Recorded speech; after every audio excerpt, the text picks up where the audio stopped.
A great question was asked on TikTok, and I think it got a lot of responses from the person that posted it, and that was who is the modern or who are the modern equivalent of the Beatles? And I'm sure I don't need to explain to you who the Beatles are, of course. But it's an interesting question, and to me, the interesting question is why is that not an obvious answer? Like, why aren't there bands like the Beatles of that caliber and quality coming out all the time? Because for me, my answer is there is no modern equivalent of the Beatles, and there hasn't really been anything like the Beatles since they came out. I mean, if you're trying to equate a band where I don't know the exact number of their albums. Is it 10 albums that they produced within 7 years? Is it 12 albums? It's a lot of albums where virtually every song is a classic song. Not all of them, but virtually every song is in some way a classic.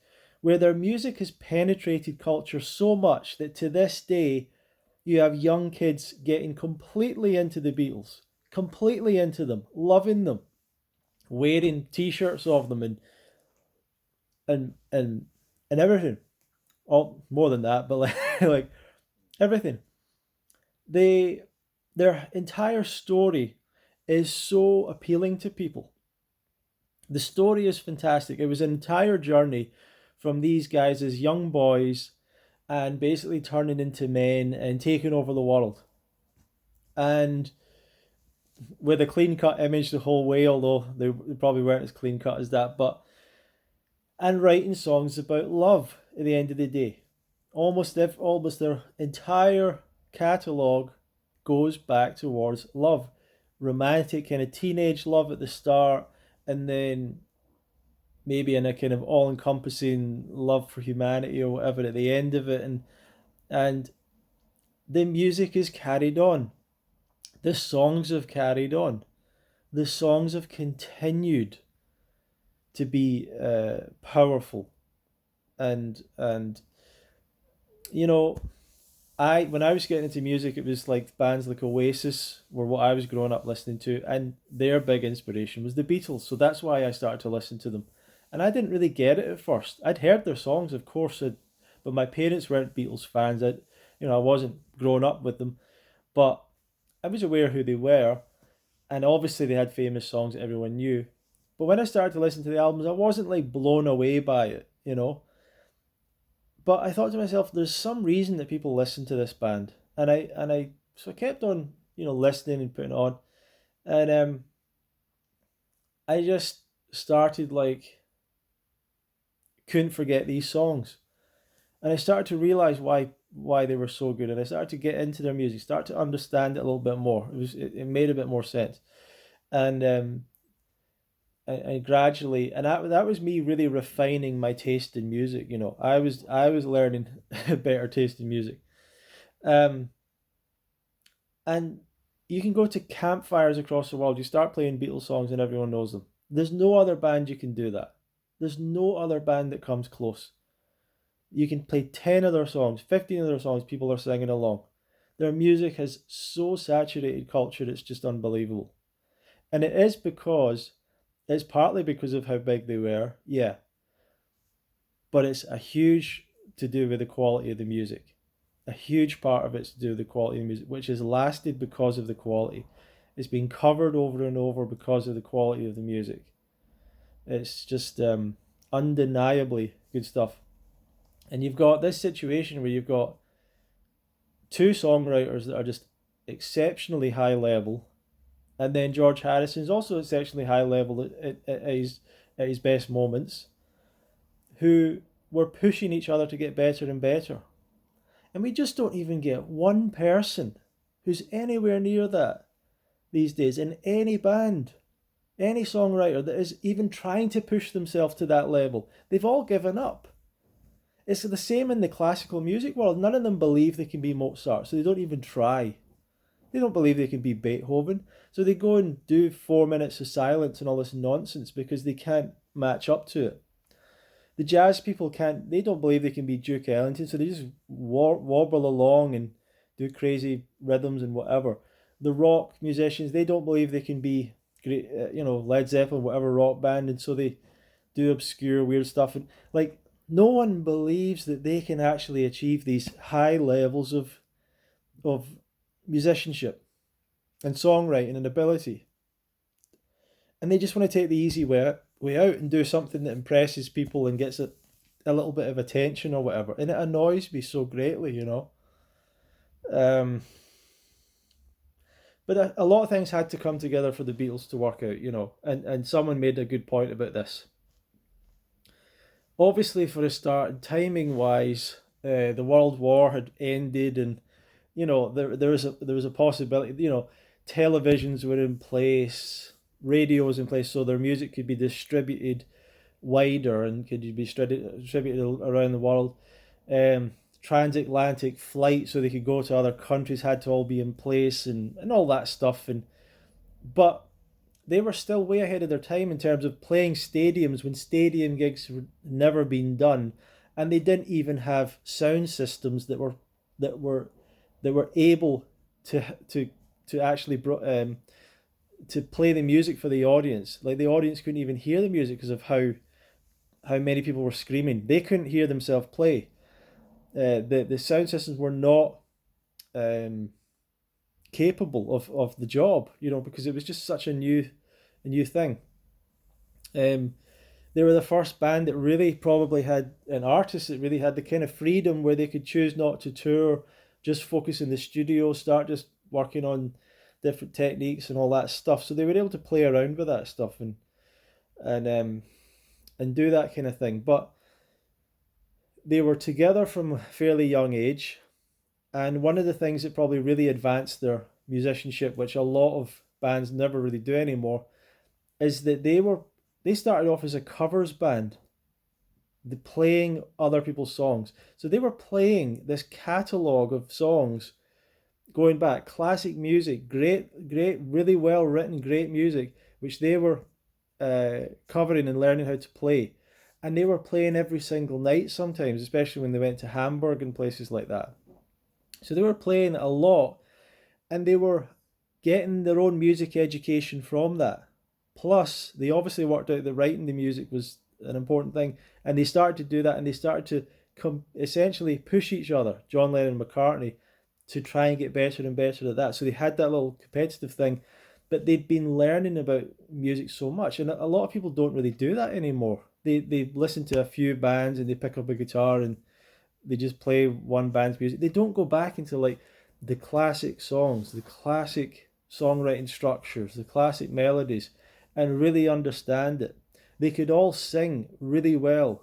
You don't really get a band anymore that everyone can sing. Never mind play, never mind write. They were a great live band with a charisma because they played together so much. They had a collective energy because they'd been together so much, and so many bands don't even have any of that. You know, he had a real charm and a sense of humor. Um, they looked good. They had a cool style. They would still look cool today. And everything. But the main part that's kept them going is their songs, and their songwriting was such a high level over and over and over. They set the bar so high for themselves. And everyone else is like, well, if I can do two good songs and the rest of the album's filler. Like, that's what the music industry's been for 40, 50 years or something since then. Like two or three hits, or if you can even have a hit, a couple of good songs, and the rest of it's just forgettable. No one's pushing themselves to get to that level of everything should be high level, everything should be awesome, you know, and I just don't understand it. But anyone who wants to write songs virtually should know all their stuff and know how to play all their stuff. As a basic, people are just too lazy as musicians. They don't do these things. They don't learn properly.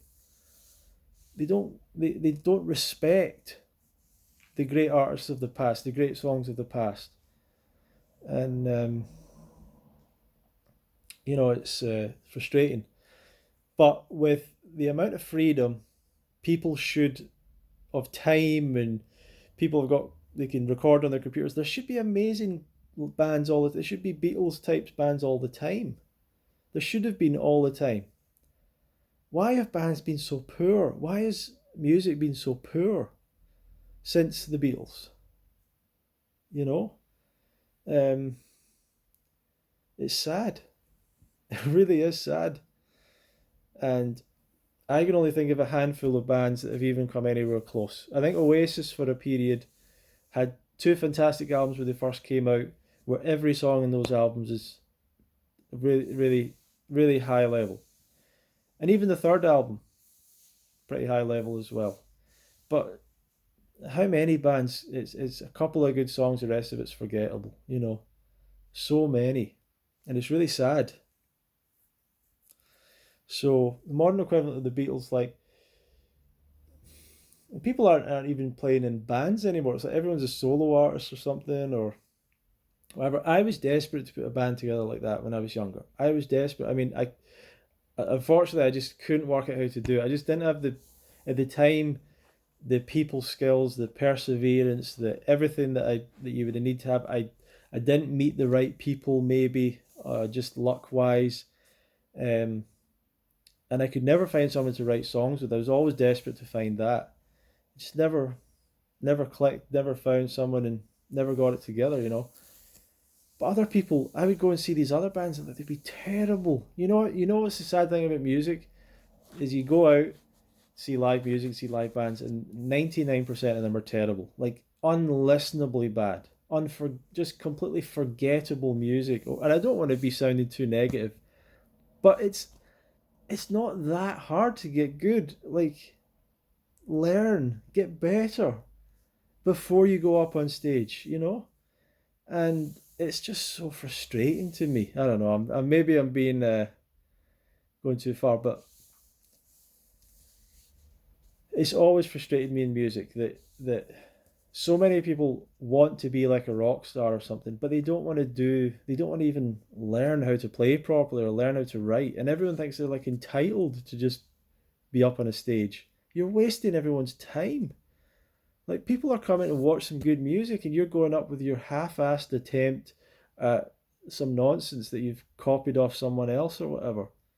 It's frustrating as a musician. And one of the things that the Beatles had that a lot of us that I didn't have, for example,